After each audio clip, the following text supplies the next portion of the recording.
So it is the middle of the workday for me, and I'm just taking a break before lunch. And I wanted to make this video for a couple days now, and I just never got around to it. I didn't have time, so I figured this is a good time.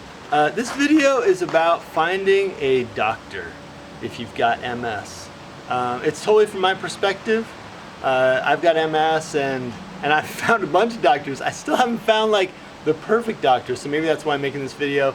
I'm also making the video because on this channel I've just gotten kind of consistent questions from people, you know, like how'd you find your doctor, what doctor did you see, you know, that kind of stuff. So I don't know, I thought this would help. So this is my perspective on finding a good MS doctor, and it comes from two things. One is my experience having MS for like 20 years now. But I've only been seeing neurologists about it for the last like 7 years, and I've only been diagnosed for 3.5, almost 4 years now. So anyway, that's like part of my perspective. The other is that for almost 14 years, I was a research professor at a university, and a lot of the MS doctors in the United States are also they're researchers. So I have a little bit of insight about what it means to be a researcher and a physician at the same time. All right, so number one thing I would say, if you have MS-related symptoms, you think you might have multiple sclerosis, you're looking for a diagnosis, or even if you're already diagnosed and you're just looking for a new doctor, or you've moved or something like that. Number one thing I think is to locate an MS specialist. Now, that's different than just finding any old neurologist. So in this town where I live, in Illinois, it's kind of like a small town, there are no MS specializing physicians or neurologists. But we got a bunch of neurologists. We got a hospital, we got clinics and everything, and there are a bunch of neurologists. But if you look them up, check out their websites, and like I'll go to my clinic website, and then I'll go to neurology, which is the field of the study of the neurological system, which is like your brain and spine, which is the key to MS.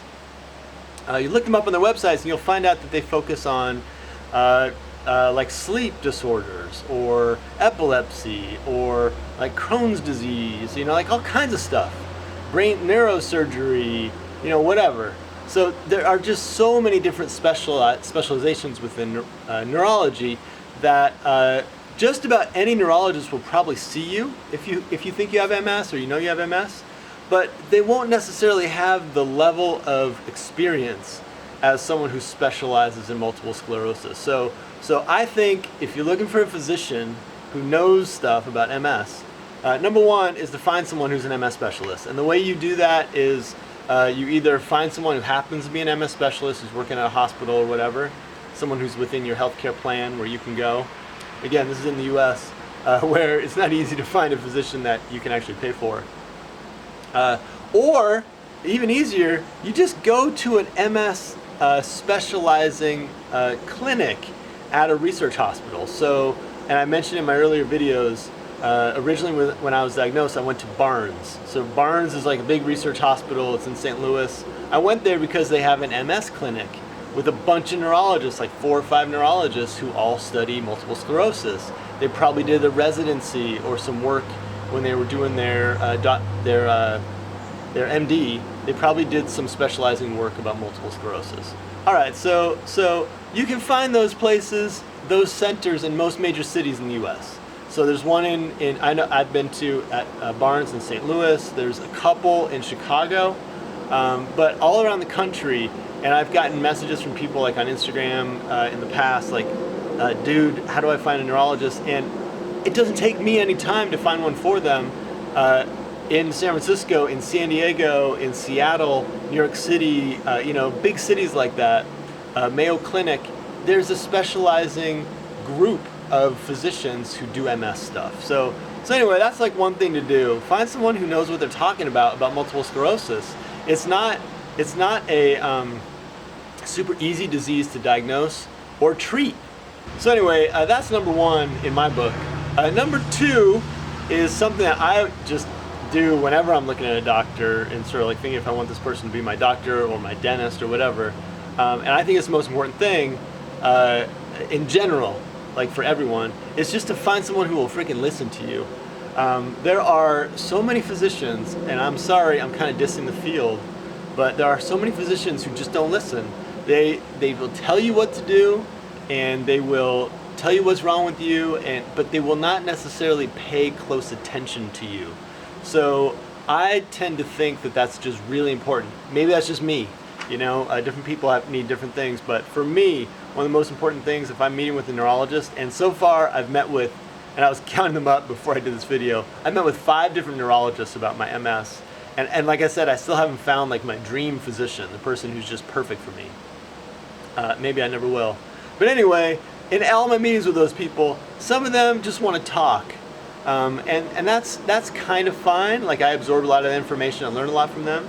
But others want to talk and they want to listen. They want to know, like, what's going on with me? Who am I? What are my values? What do I actually do? Do I sit around on my ass all day, or am I active? How do I experience the disease, etc. So I think that is just really important.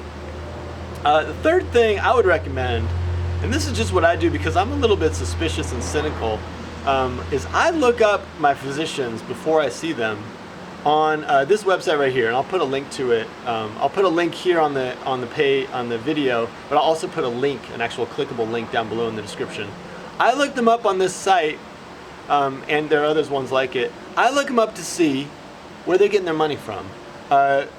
Because of law in the United States, and recently, and I forget when this law was instituted, but it was fairly recent. Because of the law, there is a requirement that physicians publicly disclose how much money they make from pharmaceutical companies. So I will look up my physicians and see how much cash they're making off of the drugs they're prescribing. And the guy I see in Chicago, I like him. I've come to respect him. I think he's come to respect me. We have an understanding. This is at the University of Chicago.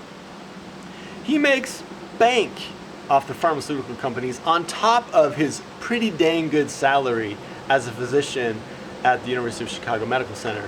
He makes, I think, last year about $280,000 in addition off the pharmaceutical companies. Now, does that mean that he's bought and sold and totally corrupt? No, I don't think it necessarily means that. But I do think that there's bias associated with the payment of physicians, like bias created through the payment of physicians by pharmaceutical companies in the U.S. I just believe that. I think it's hard to imagine making that much cash from a company and not kind of leaning towards prescribing their stuff. So, it's really easy. Get the physician's last name and first name, put them into the database, see what the deal is. Some of the neurologists I've seen here in Urbana, Illinois, they don't make a dime off of some pharmaceutical companies. That's because they're not researchers.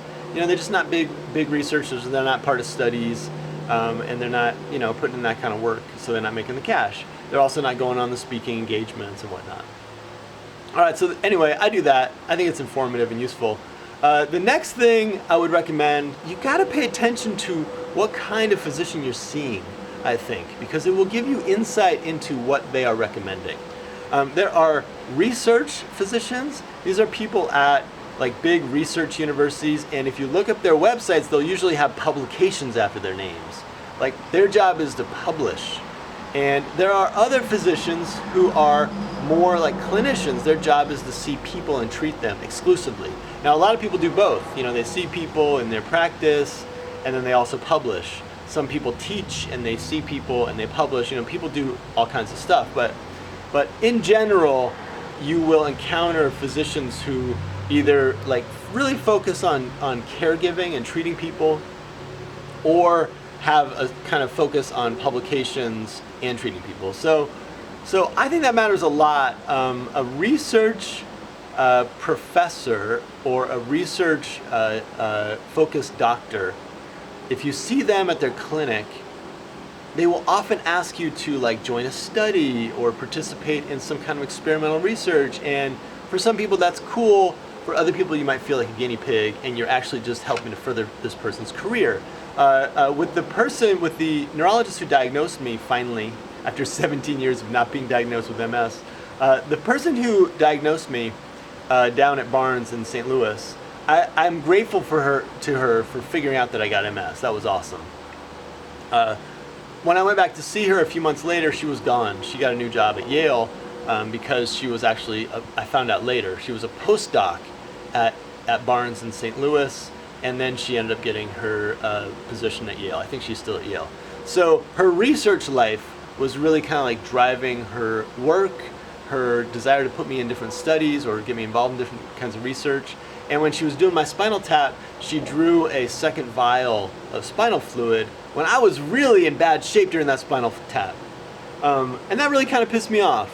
I was in the middle of a really bad experience. Like, my spinal tap sucked. That's a lumbar puncture that some people get in their diagnosis process.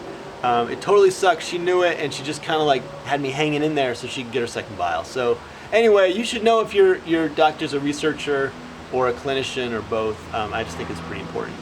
Just a couple more things I would pay attention to if I were you and you were looking for a doctor because you think you might have MS, or you're having some neurological problems, or you know you have MS and you're just looking for somebody. And this thing is really sort of a perspective. There are physicians, in my experience, who focus on MS, neurologists, who have tried to scare the shit out of me so that I will take medication. And there are other physicians who take a more informative approach, like just try to tell you some stuff, give you some information, and let you make a decision. I am really wary of physicians who tell me they are going to put me on a medication. Oh, I'm going to put you on Copaxone, or I'm going to put you on Gilenya, or it depends on what kind of drug I'm going to put you on. I don't like the idea of a physician putting me on a drug. I'm going to make a choice about what I do and what kind of healthcare I receive. I'm going to make that choice personally. Now, that's obviously in consultation with the physician and at their advice and all kinds of stuff like that. But I've been told, for instance, that without a doubt, I would be in a wheelchair, pissing and shitting myself within a couple years if I don't get on a medication. Well, that may be the case at some point in my life, but right now it's not. I'm 49, almost 49 years old, and I'm actually really active and physically doing pretty good, and I'm not on a medication. So those kind of scare tactics, I think, are just, I just don't think it's cool. I think you should find a physician who wants to give you some time to think about it. If you're going to go on a drug, or if you're going to get stem cell therapy, that's like a big decision.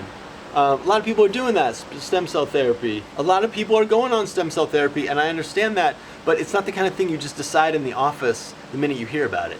You got to do some thinking about this and take some time and do some research. So I would be very cautious if I encountered a physician again who was really forcefully trying to push me into doing something instead of encouraging me to make a rational, thoughtful, cogent decision.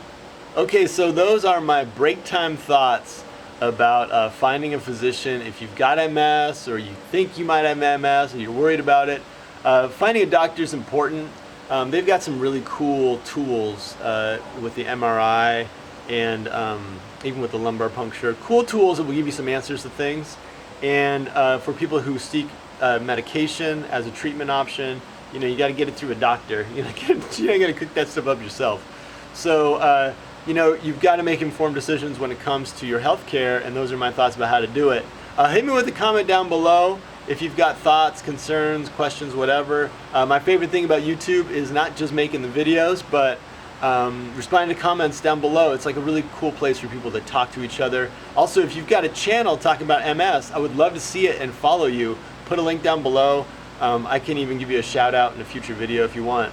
I just think it's really awesome that so many people are making videos about living with multiple sclerosis. All right, I'll see you in the next video.